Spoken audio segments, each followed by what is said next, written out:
আসসালামু আলাইকুম প্রিয় দর্শক, অন্য মঞ্চ অনুষ্ঠানে আপনাদের স্বাগত জানাচ্ছি। দেশের গণমাধ্যমগুলোর সংবাদ শিরোনাম দেখে প্রশ্ন উঠতে পারে, আওয়ামী লীগের কার্যক্রমের উপর কি নিষেধাজ্ঞা উঠে গেছে? গণমাধ্যমগুলোর খবরে বলা হচ্ছে, বর্ষিয়ান রাজনীতিবিদ, বীর মুক্তিযোদ্ধা ও সাবেক মন্ত্রী ইঞ্জিনিয়ার মোশাররফ হোসেনের জানাজা শেষে শোক মিছিল শেষ পর্যন্ত হয়ে যায় জয় বাংলা আর আওয়ামী লীগ এবং শেখ হাসিনার নামে স্লোগান মুখর মিছিল। একাধিক সূত্র বলছে, মোশাররফ হোসেনের জানাজাকে ঘিরে চট্টগ্রামে আওয়ামী লীগের এমন বড় ধরনের শোডাউন সরকার উচ্চ মহলকে ভাবিয়ে তুলেছে। এতদিন কার্যক্রম নিষিদ্ধ থাকা আওয়ামী লীগ ও অঙ্গ সংগঠনগুলোর ঝটিকা মিছিল সরকার ধরপাকড়ের মাধ্যমে সামাল দিচ্ছিল। আওয়ামী লীগের কার্যক্রম নিষিদ্ধ রাখার জন্য সন্ত্রাস বিরোধী আইনের সংশোধনী পাশ করার পাশাপাশি সরকারি পক্ষগুলো সুপ্রিম কোর্ট বার কাউন্সিলের মতো পেশাজীবী সংগঠনের নির্বাচনে জোর করে দলটির সমর্থকদের নির্বাচন থেকে দূরে রেখেছে। তাতে ফল হয়েছে উল্টো, সমালোচনা দেশ ছাড়িয়ে দেশের বাইরে ছড়িয়ে পড়েছে। সম্প্রতি ব্রাহ্মণবাড়িয়া সহ বেশ কয়েকটি জেলায় বড় বড় মিছিল, ছাত্রলীগ কর্মীদের কৃষকদের ধান কেটে দেওয়ার মতো কর্মসূচি সরকার ঊর্ধ্বতন মহলের চিন্তাকে বাড়াচ্ছিল। এরই মধ্যে ইঞ্জিনিয়ার মোশাররফ হোসেনের জানাজার পর যে ধরনের শোডাউন কার্যক্রম নিষিদ্ধ থাকা দলটি করেছে তা নিয়ে চট্টগ্রাম থেকে শুরু করে ঢাকায় সরকারের সর্বোচ্চ পর্যায়ে আলোচনা হয়েছে। সরকারের শীর্ষ মহল যেখানে সরকারি ব্যানারে বঙ্গবন্ধুর নাম দেখে তেলে বেগুনে জ্বলে উঠছে, সেখানে আওয়ামী লীগের এত বড় শোডাউনের পর করণীয় কি হতে পারে তা নিয়ে আলোচনাও হয়েছে। সরকার একটি সূত্র বলছে, এতদিন আওয়ামী লীগ ফেরত আসতে পারে এমন ভয় দেখিয়ে জুলাই সনদ ও সংবিধান সংস্কার ইস্যুতে জামাত এনসিপিকে মাঠের আন্দোলন থেকে দূরে রেখেছে।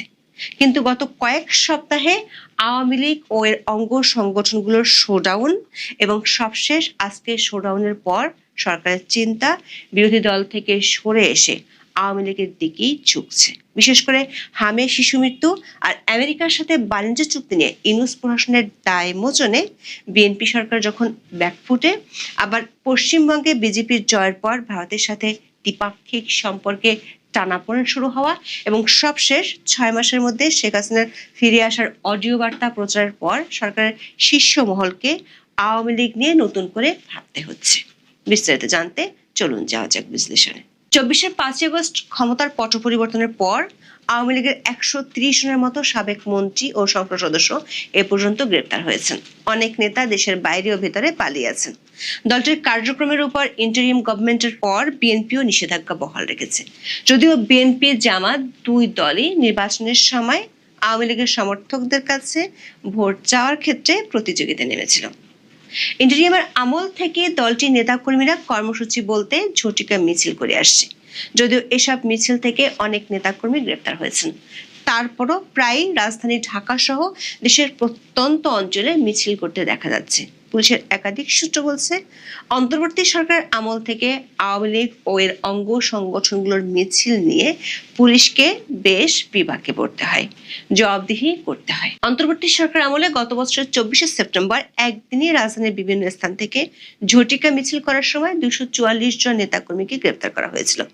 গত বছরের নভেম্বরে আওয়ামী লীগের ঘোষিত ঢাকা লকডাউন কর্মসূচিকে কেন্দ্র করে ঢাকায় প্রায় 34 জন নেতাকর্মীকে গ্রেপ্তার করা হয়েছিল। পুলিশের হিসেব অনুযায়ী 2024 সালের আগস্ট থেকে 2026 সালের ফেব্রুয়ারি পর্যন্ত বাংলাদেশে রাজনৈতিক সহিংসতা ও পরবর্তী আইনি প্রক্রিয়া প্রায় 18,384 জনকে গ্রেপ্তার করা হয়েছে, যাদের প্রায় সবাই আওয়ামী লীগ ও অঙ্গ সংগঠনের নেতাকর্মী।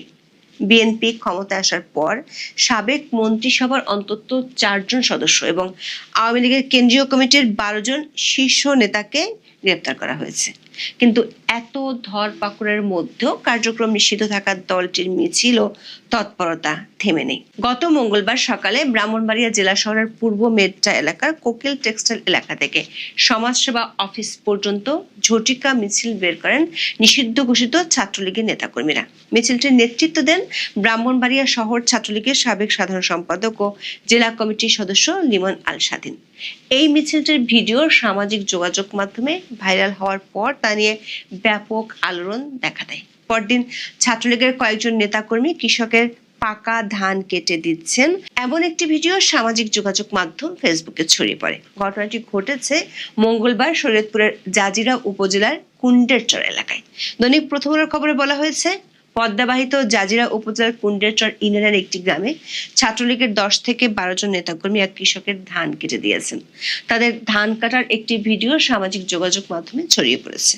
ভিডিওতে দেখা যায় 10 থেকে 12 জন তরুণ জাতীয় পতাকা, আওয়ামী লীগ ও ছাত্রলীগের দলীয় পতাকা হাতে নিয়ে একটি ধান খেতে বিভিন্ন ধরনের স্লোগান দিচ্ছেন। তারা কার্যক্রম নিষিদ্ধ আওয়ামী লীগের সভাপতি শেখ হাসিনা এবং শরীয়তপুর 1 আসনের সাবেক সংসদ সদস্য ইকবাল হোসেনের পক্ষে বিভিন্ন স্লোগান দিচ্ছেন। এরপর তারা একজন কৃষকের ধান কেটে দিচ্ছেন। ওই ধান মাথায় নিয়ে একটি নসিমন গাড়িতে তুলে দিচ্ছেন।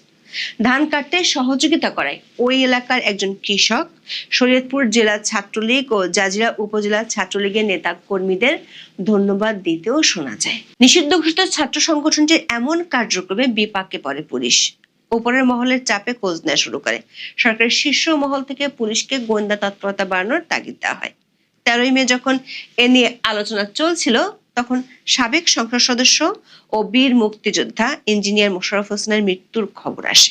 প্রকৌশল বিদ্যায় পড়াশোনা করা মোশাররফ হোসেন একাধারে বর্ষিয়ান রাজনীতিবিদ, মুক্তিযুদ্ধের সংগঠক ও সফল শিল্পপতি ছিলেন।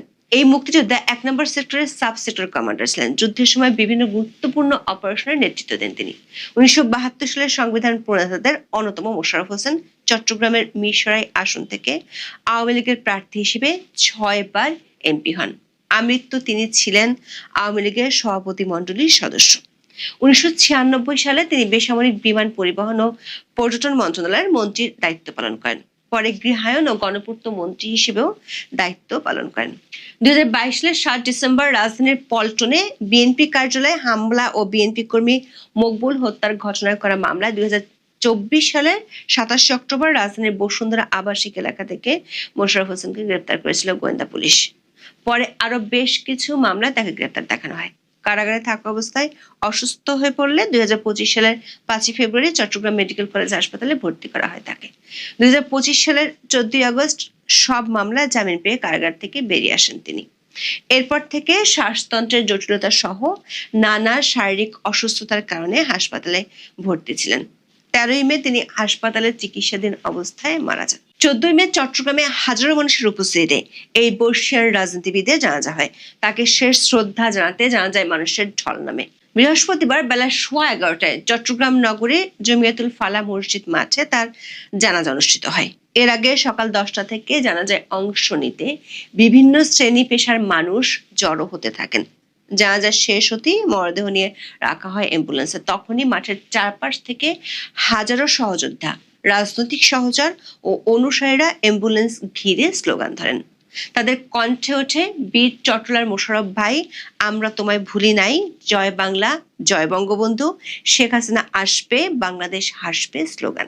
নেতা কর্মীরা স্লোগান ধরে প্রিয় নেতার মরদেহবাহী গাড়ির সঙ্গে জমিয়াতুল ফালাহ মসজিদ মাঠ থেকে বের হয়ে আসেন। এ সময় পুলিশ সদস্যরা মাঠের মূল ফটকে দাঁড়িয়ে থাকলেও তাদের করার কিছুই ছিল না। সামাজিক মাধ্যমের কল্যাণে মুহূর্তে ভিডিও ছড়িয়ে পড়লে সরকার উচ্চ মহলেও এ নিয়ে আলোচনা শুরু হয়। যদিও সিএমপির পক্ষ থেকে আগে থেকেই ব্যাপক নিরাপত্তা ব্যবস্থা নেওয়া হয়েছিল, কিন্তু আওয়ামী লীগ এত বড় শোডাউন কিভাবে করলো সে বিষয়টি ভাবনায় ফেলেছে সরকারকে। কারণ বিএনপি ও সরকারের শীর্ষ মহল আওয়ামী লীগকে ছাড় না দেওয়ার সিদ্ধান্ত নিয়ে রেখেছে। আওয়ামী লীগের পক্ষে যেতে পারে এমন কোনো কাজের ব্যাপারে অলিখিত কড়া বিধিনিষেধ আরোপ করে রাখা হয়েছে প্রশাসনে। যেমন 14ই মে নেত্রকোনার কলমাকান্দা উপজেলা সাব রেজিস্ট্রার অফিসের দেয়ালে অফিস চার্টারে বঙ্গবন্ধু শেখ মুজিবুর রহমানের একটি উক্তি লেখা থাকায় তেলে বেগুনে জ্বলে ওঠেন জাতীয় সংসদের deputy speaker barrister Kaiser Kamal. 14ই মে বিকেলে আকস্মিকভাবে অফিসটি পরিদর্শনে গিয়ে তিনি এই প্রতিক্রিয়া জানান। কার্যালয়ের দেয়ালে টাঙানো সিটিজেন চার্টারে লেখা বঙ্গবন্ধু শেখ মুজিবুর রহমানের একটি বাণী একজন গণমাধ্যম কর্মী ডেপুটি স্পিকারের নজরে আনেন। সেখানে লেখা, সরকারি কর্মচারীদের জনগণের সঙ্গে মিশে যেতে হবে। তারা জনগণের গোলাম, সেবক, ভাই। তারা জনগণের বাপ, জনগণের ছেলে, জনগণের সন্তান। তাদের এই মনোভাব নিয়ে কাজ করতে হবে। এ সম্পর্কিত দুটি ভিডিও সামাজিক যোগাযোগ মাধ্যমে ছড়িয়ে পড়েছে। 40 সেকেন্ডের একটি ভিডিওতে দেখা গেছে ওই সাংবাদিক সিটিজেন চার্টারে বাম হাতের আঙ্গুল রেখে দেখিয়ে বলেন, এগুলো বহু আগে, এগুলো না থাকলে তো ভালো। এই ঘটনায় তিনি সাব রেজিস্ট্রারের কাছে ব্যাখ্যা জানতে চান। এ সময় ওই কর্মকর্তা দুঃখ প্রকাশ করে লেখাটি সরিয়ে ফেলবেন বলে জানান। 1 মিনিট 36 সেকেন্ডের অন্য একটি ভিডিওতে ডেপুটি স্পিকারকে বলতে শোনা যায়, এটা আসলে কি হতভম্ব না হতাশাও বটে। আর আমি মনে করি যারা এই সমস্ত বিষয় ইগনোর করছেন তাদের বিরুদ্ধে যথাযথ ব্যবস্থা নেওয়া উচিত। এ ব্যাপারে আইনগত ব্যবস্থা নেওয়া উচিত। প্রশ্ন হলো, ডেপুটি স্পিকার কায়সার কামাল নিজেই আইনের লোক এবং তিনি ডেপুটি স্পিকার হয়েছেন বর্তমান সংবিধান অনুযায়ী। সেই সংবিধানে বঙ্গবন্ধুকে সর্বোচ্চ সম্মান দেওয়া হয়েছে। বিএনপি আবার বিরোধী দলকে কথায় কথায় সংবিধান রক্ষার ছবকও দেয়। তাহলে বিএনপির ডেপুটি স্পিকার কেন একটি চার্টারে বঙ্গবন্ধুর একটি উক্তি দেখে তেলে বেগুনে জ্বলে উঠলেন? সূত্রগুলো বলছে, সাম্প্রতিক সময়ে আঞ্চলিক ভূ রাজনীতিতে কিছু নাটকীয় পরিবর্তন বিএনপিকে আওয়ামী লীগের বিষয়ে আরো ভাবিয়ে তুলেছে। এমনকি বিরোধী দল জামাত ও এনসিপি আওয়ামী লীগ সুবিধা নিতে পারে এই আতঙ্কে সরকার বিরুদ্ধে আন্দোলনে যাচ্ছে না।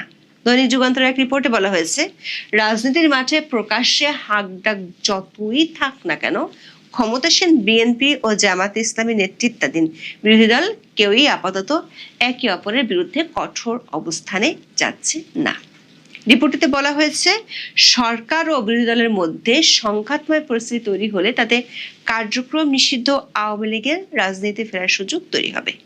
আর এমন পরিস্থিতিতে বিপদ বাড়তে পারে বলে 3 দলের মধ্যে আলোচনা আছে। বলা হচ্ছে, আওয়ামী লীগ দেশের রাজনীতিতে ফের ক্ষমতা যেতে পারলে কাউকে ছাড় দিবে না, বরং বিএনপির তুলনায় জামাত ও এনসিপি আওয়ামী লীগের বড় শত্রু, এমন আলোচনা আছে। সংশ্লিষ্টদের মতে রাজনীতিতে এসব আলোচনা ও পর্যালোচনার মুখে বিরোধীদের সরকার বোঝাতে চাইছে যে অতিরিক্ত কঠোর আন্দোলনে গেলে দেশে নতুন রাজনৈতিক সমীকরণ তৈরি হতে পারে। তাছাড়া বিষয়টি বিরোধী দলের নেতারাও জানেন। সরকার এমন কৌশলের উদ্দেশ্য হলো জামাতের সামনে দৃশ্যমান করা যে তারা বেশি কঠোর অবস্থানে গেলে আওয়ামী লীগের ফেরার সুযোগ তৈরি হতে পারে। অনেকের মতে 3 দলের মধ্যে আওয়ামী লীগের ব্যাপারে এক ধরনের ভীতিও রয়েছে। ফলে রাজনীতির মাঠে যতই কঠোর অবস্থান দেখা যাক না কেন, আওয়ামী লীগ এবং শেখ হাসিনা প্রশ্নে শেষ পর্যন্ত বিএনপি, জামাত ও এনসিপি ঐক্যবদ্ধ থাকবে বলে রাজনৈতিক পর্যবেক্ষকরা মনে করছেন। কিন্তু বাস্তবতা হলো, গত কয়েক সপ্তাহে আওয়ামী লীগ ও অঙ্গ সংগঠনগুলোর শোডাউন ব্যাপক হারে বেড়েছে। এই শোডাউনগুলো সরকারের চিন্তা বাড়াচ্ছে, কারণ নতুন আঞ্চলিক ভূ রাজনৈতিক পরিস্থিতি। পশ্চিমবঙ্গে গেরুয়া দলের জয়ের পর পুশিন আর সীমান্তে বেড়া দেয়া নিয়ে ভারত ও বাংলাদেশের সম্পর্কে নতুন মোড় নিয়েছে। ভারতীয় ভিসা উন্মুক্ত করার কথা থাকলেও সেটি খুব সহসা না হওয়ার শঙ্কা দেখা দিয়েছে। এর মধ্যে শেখ হাসিনা 6 মাসের মধ্যে দেশে ফেরার ঘোষণা সম্বলিত অডিও ক্লিপ ভাইরাল হয়েছে। সরকার একটি সূত্র বলছে, এসব বিষয়ের কারণে আওয়ামী লীগের নেতা কর্মীদের মধ্যে উজ্জীবিত ভাব তারা দেখছেন। যদিও কার্যক্রম নিষিদ্ধ থাকায় দলটির পক্ষে আনুষ্ঠানিক কোনো সভা সমাবেশ করা সম্ভব নয়। কিন্তু পুলিশের একাধিক সূত্র বলছে, 17 মে দলটির সভানেত্রী শেখ হাসিনার স্বদেশ প্রত্যাবর্তন উপলক্ষে তারা বড় ধরনের শোডাউন করতে চায়, এমন খবর পুলিশের কাছে আছে। বিষয়টি নিয়ে পুলিশকে তৎপর হতেও বলা হয়েছে। তবে পুলিশের কয়েকজন কর্মকর্তা বলেছেন, সারা দেশে অনেক বেশি সংখ্যক খণ্ড খণ্ড মিছিল হলে পুলিশের পক্ষে ঠেকানো সম্ভব নয়, কারণ এরই মধ্যে ব্যাপক ধরপাকড় করেও তেমন কোনো ফল পাওয়া যায়নি। এখন এ পর্যন্ত। সবাই ভালো থাকুন, সুস্থ থাকুন, নিরাপদে থাকুন। দেখা হবে আগামী পর্বে। আসসালামু আলাইকুম রহমতুল্লাহি ওয়া বারাকাতুহু। সম্মানিত দর্শক, আজকে যে বিষয়টি নিয়ে আলোচনা করব, অনুরোধ যে প্রথমে আপনারা বিষয়টিকে নেগেটিভ অর্থে নেবেন না। তারেক রহমান সাহেবের দুইকুলই অন্ধকার। দুইকুল বলতে আমি যেটা বোঝাচ্ছি যে তার রাজনীতির পূর্ব এবং পশ্চিম যেটা রয়েছে। আমাদের রাজনীতির উত্তর দক্ষিণ নেই, পূর্ব এবং পশ্চিম রয়েছে। তো সেই পূর্ব এবং পশ্চিম বলতে যা বোঝায় সেটি এখনো পর্যন্ত তারেক রহমান সাহেবের জন্য ইতিবাচক নয়। যে সমস্যা শেখ হাসিনার ছিল, ঠিক একই সমস্যা তারেক রহমান সাহেবের জন্য একেবারে বোঝা ভরে শাকের আটি। মানে এমনি একে নতুন সরকার, দুই নম্বর হলো যে এই সরকারের মধ্যে জামাতের লোক, আওয়ামী লীগের লোক, বিএনপির লোক, এনসিপির লোক, ভারতের লোক, আমেরিকার লোক, চীনের লোক ভরা। তিনি কাউকে বিশ্বাস করতে পারছেন না, তিনি কাউকে নির্ভর করতে পারছেন না। যে লোকের ধরুন পররাষ্ট্রমন্ত্রী নিজের না, যে লোকের স্বরাষ্ট্রমন্ত্রী সম্পর্কে তার প্রতিপক্ষরা যে সকল কথাবার্তা বলছে, এই কথাবার্তার কোনো সদুত্তর দলের পক্ষ থেকে কেউ দিতে পারছে না।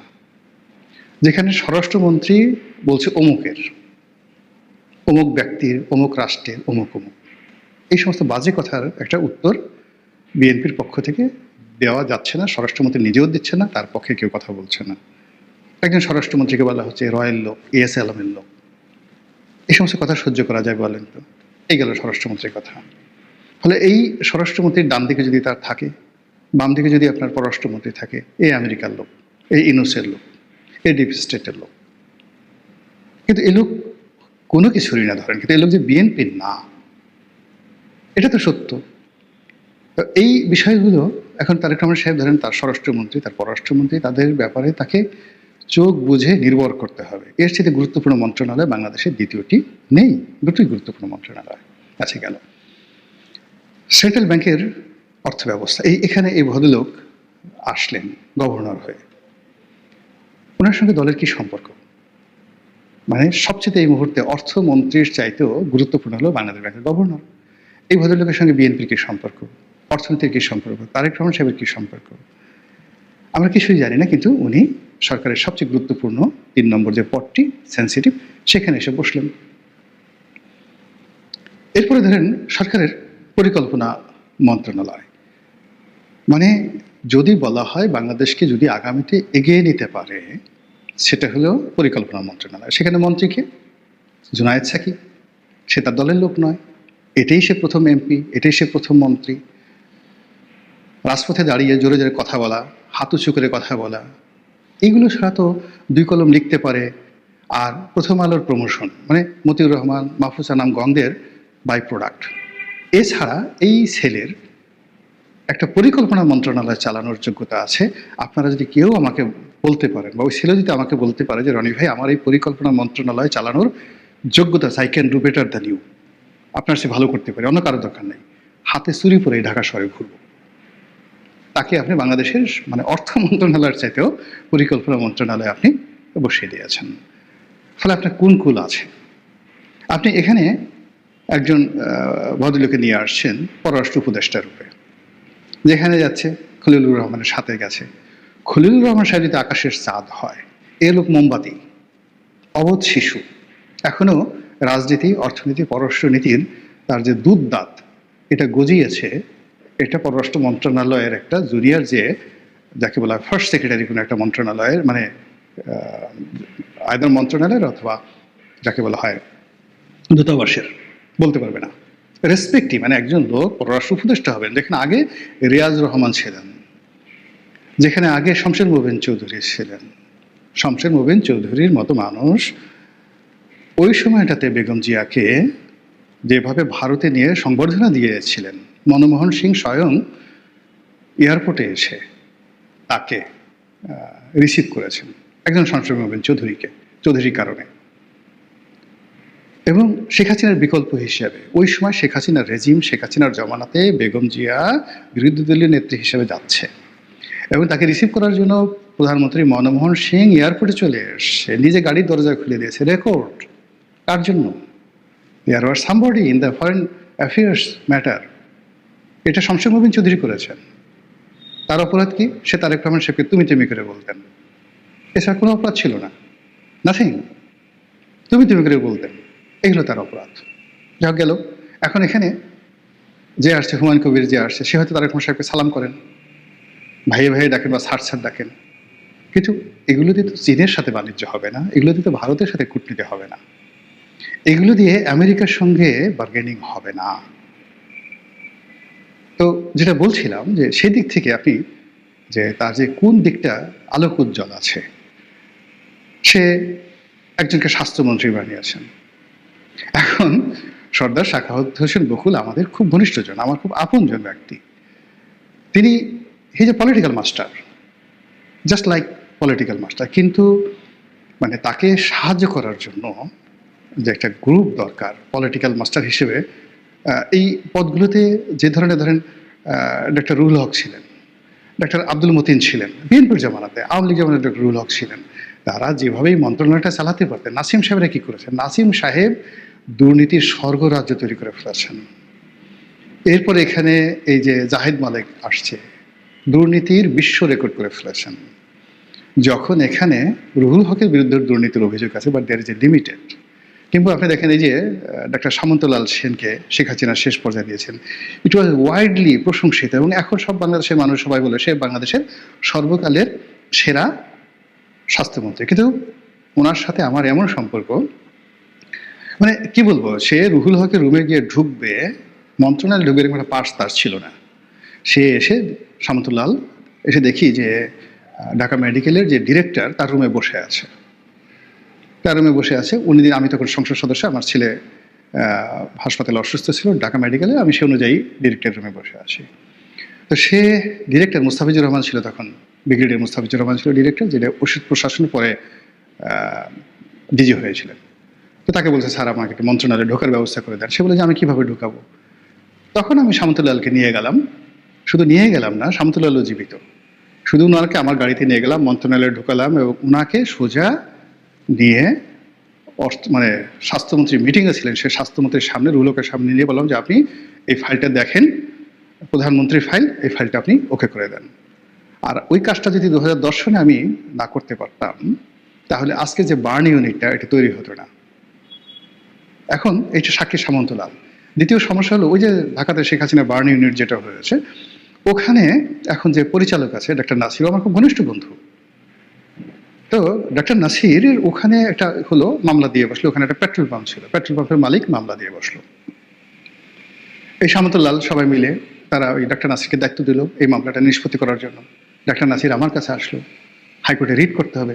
আমি তখন এই যে পরে আওয়ামী লীগের যে মন্ত্রী হয়েছে সমর রেজাউল করিম, সেই সমর রেজাউল করিমকে বললাম যে ভাই আপনি এই মামলাটা করে দেন।